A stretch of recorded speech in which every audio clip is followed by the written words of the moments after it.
Ibnu Athaillah mengatakan bahwa setan itu cuman bisa melakukan dua hal untuk kita. Yang pertama, kata Ibnu Athaillah, setan itu bisanya cuman buat kita ragu. Ada gak sih pertolongan Allah itu, benar gak? Mana pertolongan Allah itu, bagaimana ini? Benar yang pertama nih. Tugasnya setan adalah menanamkan keraguan dalam diri kita.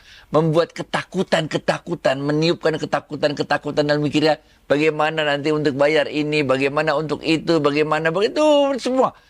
Tapi kita kok lupa bahwa kemarin itu kan juga kesulitan. Kan Allah kasih jalan keluar. Kok kita jadi ragu bahwa masalah yang berikutnya Allah nggak nolong, benar gak? Padahal terbukti masalah yang kemarin lewat, ditolong Allah, benar gak? Ini tugas setan yang pertama. Menimbulkan keraguan, menimbulkan ketakutan kepada kita. Dan yang kedua, tugas setan itu adalah membuat kita tergantung pada makhluk. Ini men. Bukan tergantung pada iblis, bukan nyembah iblis, enggak. Tapi kita tergantung pada makhluk. Nah, ini kita bicara kisah sufi dikit ya. Ini kisahnya Junaid al-Baghdadi. Dalam kisah itu diceritakan Junaid al-Baghdadi mempunyai seorang sahabat yang namanya Khafif. Khafif ini, beliau ini lagi mau naik haji. Beliau bawalah perlengkapan ember sama tali. Buat apa orang-orang nanya aku bawa ember sama tali? Supaya persiapan aku kalau nanti dalam perjalanan menuju Mekah tersebut, nanti mau ngambil air, jadi gampang ngambil air di sumur karena udah bawa ember, udah bawa tali, bener gak? Jalanlah Khafif dalam perjalanan panjang itu. Khafif melihat ada sebuah sumur. Yang di sumur itu banyak kijang-kijang. Itu lagi, kijang-kijang lagi minum dari sumur tersebut. Maka orang ini melihat ada sumur itu, dia datengin ke sumur tersebut. Maka kijang-kijang ini kabur semua.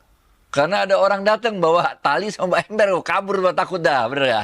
Kemudian, waktu dia datang di situ, dia ambil tali dan embernya itu, airnya itu nyusut, turun airnya dari permukaan sumur yang tadinya gampang bisa dia langsung diminum oleh kijang-kijang itu. Waktu dia siapin tali sama embernya, itu airnya nyusut turun ke bawah. Sehingga dia ngambil-ngambil nggak nyampe-nyampe pakai tali dan embernya tersebut. Benar gak? Sehingga kemudian Khafif ini kemudian berdoa kepada Allah, wahai Allah, tolonglah aku dalam perjalananku menuju Baitullah ini agar air di sumur ini naik kembali seperti tadi keadaannya ketika engkau mengizinkan air ini naik untuk bisa diminum oleh para kijang-kijang tersebut. Jadi dia sebel juga, giliran kijang aja airnya naik, giliran dia udah pakai gitu-gituan airnya malah turun. Maka kemudian kalau dalam kitab tasawuf ini kayak begini biasa lah, dia mendengar sebuah suara. Nah, suara ini bisa kayak gitu, ho gitu bisa juga. Tapi bisa juga dia suara itu masuk ke dalam hati kita. Sehingga kita mendapat pemahaman dari apa yang terjadi. Nah itu. Apa suara itu mengatakan pada Khafif? Suara itu mengatakan, bagaimana aku bisa mengabulkan permintaanmu untuk menaikkan kembali permukaan air ini kalau engkau bergantung pada tali dan ember. Nah ini men. Kemudian Khafif meletakkan tali dan embernya.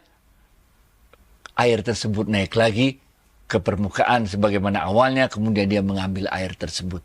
Kejadian inilah yang diceritakan oleh Khafif kepada Junaid al-Baghdadi. Apa kata Junaid al-Baghdadi? Allah sedang ingin menguji keimananmu.